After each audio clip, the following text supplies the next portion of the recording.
কিন্তু আমরা এখন যে কথাগুলো বলছি সেগুলো হয়তো কোনোভাবে আওয়ামী লীগের পক্ষে চলে যাচ্ছে, এই সরকারের বিরুদ্ধে কথা বলতে গিয়ে আওয়ামী লীগের পক্ষে চলে যাচ্ছে, কিন্তু বাস্তবতা তো এটি, সত্য আপনাকে বলতে হবে।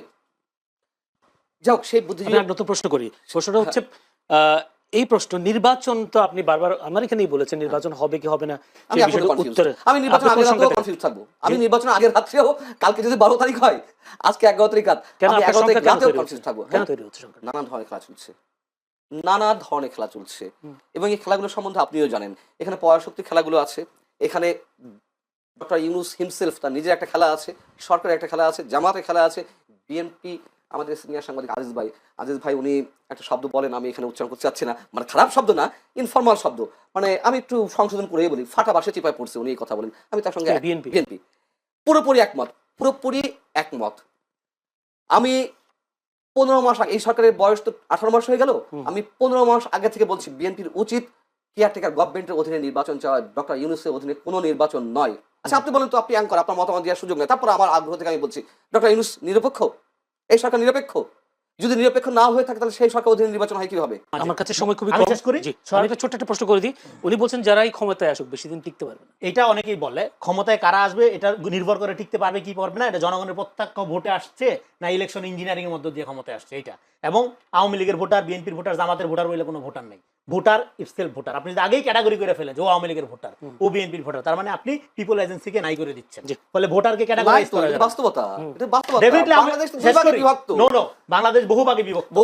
মেজরলি মেজর আমরা শেষ করি। ধরেন আপনি, এটা ডেমোক্রেটিক বিউটি কি জানেন? ডেমোক্রেটিক বিউটি হলো আপনি আওয়ামী লীগ করলেও, আপনি বিএনপি করলেও, জামাত করলেও, ভোটের আগ পর্যন্ত আমি আপনাকে আওয়ামী লীগ ভোটার, বিএনপির ভোটার, জামাত ভোটার আগে আইডেন্টিফাই করব না। করলে কি হবে? করলে আপনাকে ম্যানুভারিং করা সহজ হবে। জনগণ বলবো, সবসময় জনগণ বলবো। কিন্তু আমরা রাজনৈতিক দলগুলো তো দেখি না, সবাই তো আমাদের ট্যাগ লাগানো হয়। এটা করলে বিভক্ত করবেন ভোটারকে, বিফোর ইলেকশন আপনি যখন বিভক্ত করবেন তখন আসলে আপনি ডেমোক্রেসি মিন করেন, আপনি আপনার দল ভারী করতে, মানে আপনারই বক্তব্য লালন করে কিনা রাজনৈতিক দলগুলো, আমি জানবো না। ধন্যবাদ জনাব মঞ্জুর আলম পান্না। যদি ভাই বলি, উনি একটা অভিযোগ করে শাহবাগের বুদ্ধিজীবীরা বারবার এই ধরনের কিছু কিছু জিনিস উত্তোলন করে যেগুলোর কারণে ডিভাইডেশনের বিষয়টা আসে। আপনি যদি শাহবাগ শব্দটা আসবে কেন? শাহবাগে বুদ্ধিজীবী বলতে আমি কিছু বুঝিনি। শাহবাগে বুদ্ধিজীবী, এখন শাপলা চত্বরের বুদ্ধিজীবী, শাহবাগে বুদ্ধিজীবী, তাহলে বুদ্ধিজীবী আসলে কারা? ক্লাসিফিকেশনটা এইভাবে হচ্ছে কেন? এখন উনি কিন্তু শাপলাপন্থী, রনি ভাই শাপলাপন্থী বুদ্ধিজীবী বলেছেন, শাহবাগী বুদ্ধিজীবী বলেছেন, মানে একটা জামাতপন্থী, একটা আওয়ামীপন্থী, তাহলে বিএনপিপন্থী বুদ্ধিজীবীকে আমি বাদ দেবো কেন? বিএনপির মধ্যে কোনো বুদ্ধিজীবী নাই, বিএনপির বুদ্ধিজীবী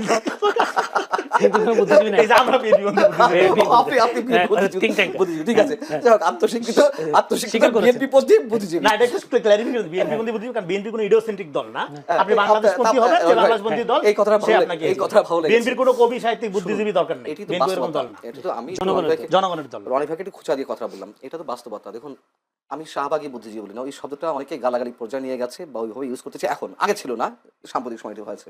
আমিও তো শাহবাগী গেছি, আমি তো গণজাগরণ মঞ্চে গেছি, আমি তো যুদ্ধাপরাধী বিচার চেয়েছি, আমি তো এই, আপনি কি ফাঁসি চাইছেন না বিচার চাইছেন? বিচার চেয়েছি আমি।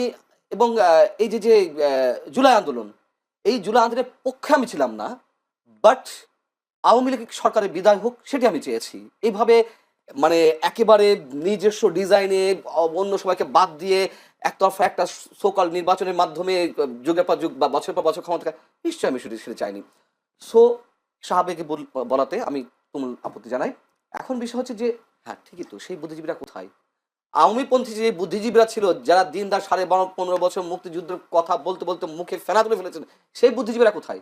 লুকিয়ে আছে, পালিয়ে আছে, তাদের সপক্ষে যে যুক্তি দেওয়া হচ্ছে পেলে মেরে ফেলবে, হ্যাঁ এটা সত্য কথা, আমাদেরকেও তো পেলে মেরে ফেলবে। আমরা তো একেবারে ওই যে আওয়ামী লীগের হালুয়া রুই খাওয়ার সাংবাদিক তাও তো না, বা আওয়ামীপন্থী সাংবাদিক তাও তো না, কিন্তু তারপরে সত্য কথা বলার কারণে এখন মবের হুমকি দিচ্ছে, মেরে ফেলা হুমকি দিচ্ছে, জেলে নিয়ে যাওয়া হয় হয়তো। কিন্তু আমরা এখন যে কথাগুলো বলছি সেগুলো হয়তো কোনোভাবে আওয়ামী লীগের পক্ষে চলে যাচ্ছে, এই সরকারের বিরুদ্ধে কথা বলতে গিয়ে আওয়ামী লীগের পক্ষে চলে যাচ্ছে, কিন্তু বাস্তবতা তো এটি, সত্য আপনাকে বলতে হবে।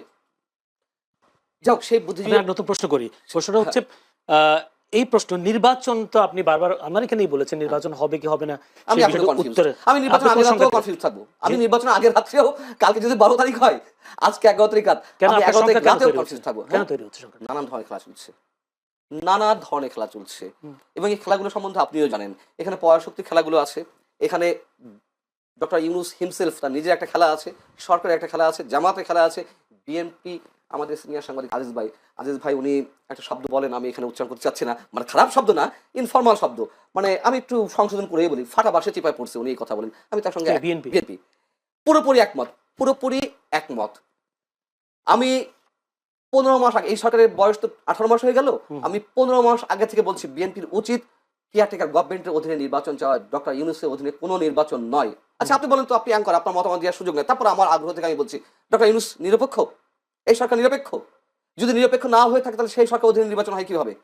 এবং যতগুলো সিমটম দেখা যাচ্ছে, যদি আল্লাহর কোনো স্বয়ং সৃষ্টিকর্তা থেকে কোনো ঐশী বাণী নাজিল না হয় ডক্টর ইউনূসের কাঁধে, তাহলে এই নির্বাচন সুষ্ঠু নিরপেক্ষ হওয়ার কোনো লক্ষণ নেই, কোনো লক্ষণ নেই। চ্যালেঞ্জ করে যাচ্ছি, খোদ সৃষ্টিকর্তার ঐশী বাণী নাজিল হতে হবে ডক্টর ইউনূসের উপরে।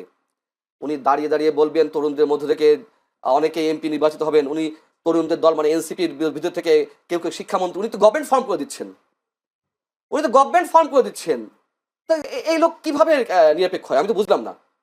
এবং তার যে আরো পার্সিয়াল যে চিন্তা ভাবনা, যেসব কর্মকাণ্ড, তা তো একটা দল, এই যে গণভোট, এ তো এনসিপি এবং জামাতের দাবি ছিল, এবং যে প্রক্রিয়া এগোচ্ছে সবই এনসিপি এবং জামাতের ডিজাইন অনুযায়ী।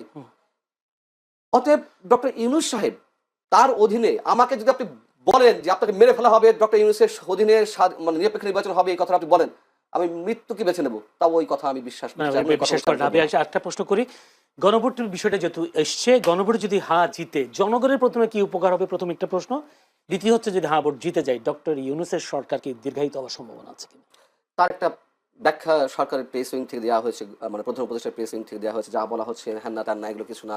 আসলে এই সরকার গণপরিষদ কি জাতীয় সংসদের সদস্য এবং একই সঙ্গে সংবিধান সংস্কার পরিষদের সদস্য হিসেবে কাজ করবে।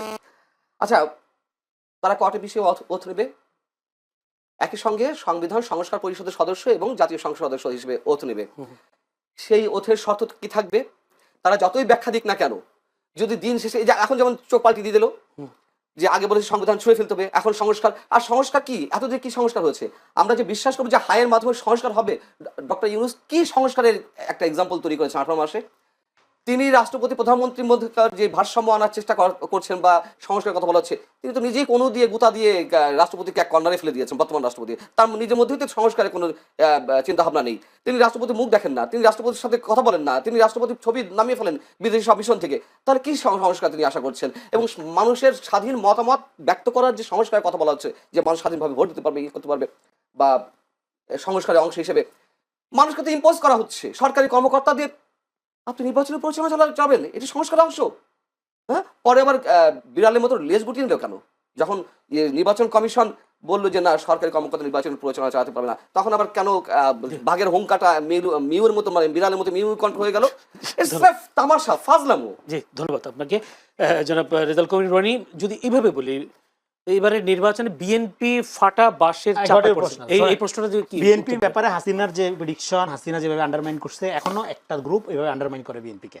এটা করা একটা স্বভাব, কারণ হলো বিএনপির কোনো বুদ্ধিজীবী নাই, বিএনপির কোনো ন্যারেটিভ পলিটিক্স নাই। হ্যাঁ, বিএনপি শুধু আছে হলো মানে বিপুল জনসমর্থন, নেতাকর্মীদের অনেক সমস্যা সব আছে, এই কারণে বিএনপিকে আন্ডারমাইন করা এটা খুব স্বাভাবিক। এটাকে আমি মঞ্জুরুল করিম পান্ন এটা আন্ডারমাইন করছেন, মানে অবশ্যই আন্ডারমাইন করছে। বিএনপি জানে, ধরেন হাসিনার আমলে যে ইলেকশনগুলো, এগুলো বিএনপির পক্ষে মানুষ রায় দিয়েছে হাসিনা ইলেকশন বর্জন করার মধ্য দিয়ে বিভিন্ন সময়। ফলে বিএনপি এখানে ক্ষমতায় যদি চাইতে চাইতো 5 তারিখে ক্ষমতা সাদা হয়েছিল, কিন্তু বিএনপিকে যায়নি।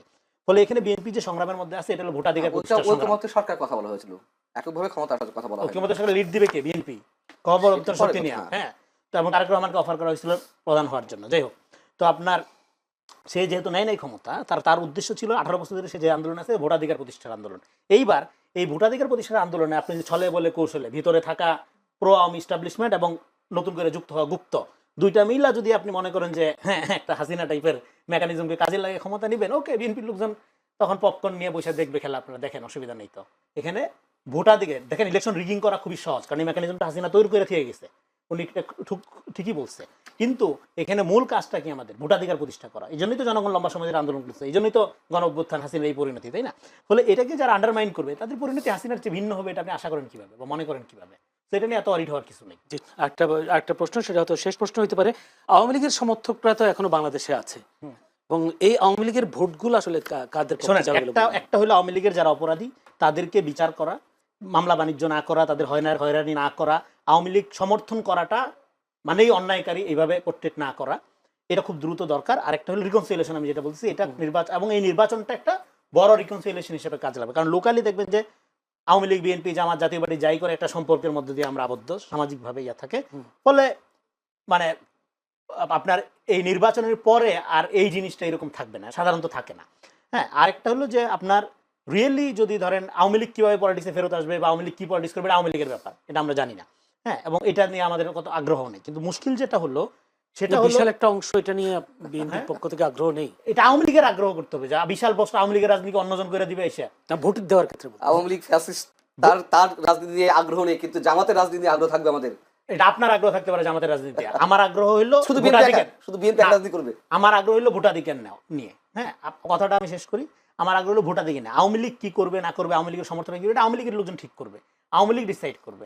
এটা আপনি আমি ডিসাইড করতে পারবো না। একটা বুদ্ধিজীবী হিসেবে আপনি কি মানে গেস করতে পারেন? আমি তো শুরু থেকে বলতেছি রিকনসিলিয়েশন করা, আওয়ামী লীগকে প্রপারলি ডিল করা, অপরাধীদের একদিকে এবং যারা এটাকে পলিটিক্যাল ইডিওলজি মনে করে তারা আরেকদিকে, কিন্তু ঘরে ধরে করা যাবে না। এটা আওয়ামী লীগ ক্ষমতা থাকতে কি আমি বলতেছি, রিকনসিলিয়েশন করেন, সমাজকে হিলিং করেন। আওয়ামী লীগের লোক কি ট্রমাটাইজ না? হাসিনা পালাই গেছে, তাদের এইভাবে রাখা, তারাও তো ট্রমাটাইজ। আবার এই যে বিপুল লোক নির্যাতিত, বিপুল মানুষ 15 বছর ধরে। ফলে দুই ট্রমাটাইজ লোকের মধ্যে একটা মুখোমুখি অবস্থান রেখে, একটা যুদ্ধাঙ্গী অবস্থা রেখে, একটা ঘৃণা সংস্কৃতি রেখে, মাঝখান দিয়া নন পলিটিক্যাল শক্তি এবং পলিটিক্যাল প্রক্সি, আল্ট্রা ফ্যাসিস্ট শক্তি, হ্যাঁ, এগুলো ক্ষমতার ভাটোয়ারের দিকে নিয়ে যাওয়ার যে প্রক্রিয়া, এটা টোটাল জাতিকে একটা ডেঞ্জার জোনে ফেলে দিচ্ছে।